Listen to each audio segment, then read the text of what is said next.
শিক্ষাগত যোগ্যতায় এবং অভিজ্ঞতার দিক থেকে আমরা এগিয়ে এই অভিজ্ঞতা সম্পন্ন একটি জনগোষ্ঠীকে তারা বাদ দিয়ে পায়ে পিছিয়ে মেরে রেখে আমরা আমাদেরকে গোলাম দাঁড়িয়ে রেখে আমরা আমাদের কর্মক্ষেত্রে বৈষম্যের শিকার, সামাজিকভাবে বৈষম্যের শিকার, পারিবারিকভাবে বৈষম্যের শিকার।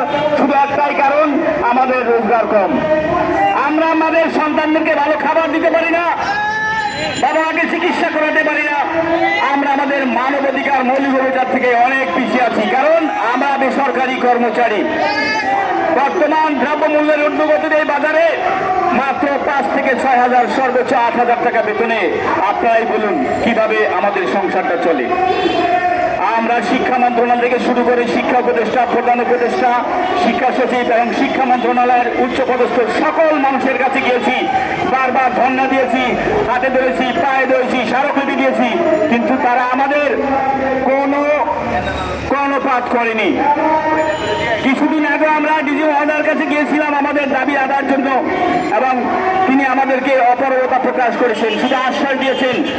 আপনারা জানেন, প্রধান উপদেষ্টা আমাদেরকে তার প্রেস সচিব দিয়ে বলেছিল আমাদের কার্যক্রম শুরু করবে, আমাদের চাকরি জাতীয়করণ করবে, কিন্তু অত্যন্ত পরিতাপের বিষয় বলতে হয়, আজ তার 6 মাস হয়ে গেল আমাদের জন্য দৃশ্যমান কার্যকারী কোনো পদক্ষেপ নেয়নি।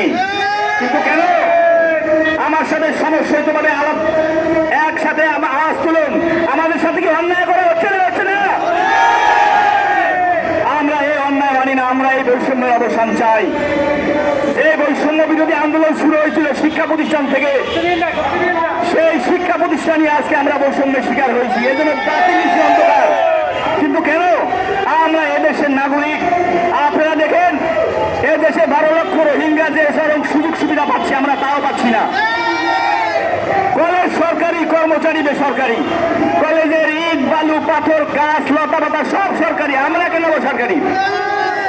আমরা আমাদের জন্য নির্ধারিত কোনো কর্ম পরিবেশ নাই, কোনো কর্মঘণ্টা নাই, দিন নাই, রাত নাই, 24 ঘন্টা আমাদের ডিউটি। আমরা তো মানুষ, আমরা বাঁচতে চাই, এই বৈষম্য থেকে মুক্তি চাই।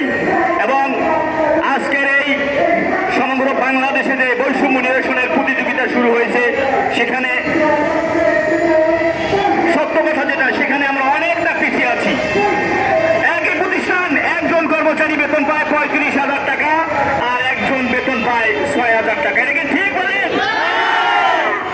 অথচ এই 6,000 টাকা কিন্তু বেতন দিয়া এই বেসরকারি আমার ভাই বোনেরা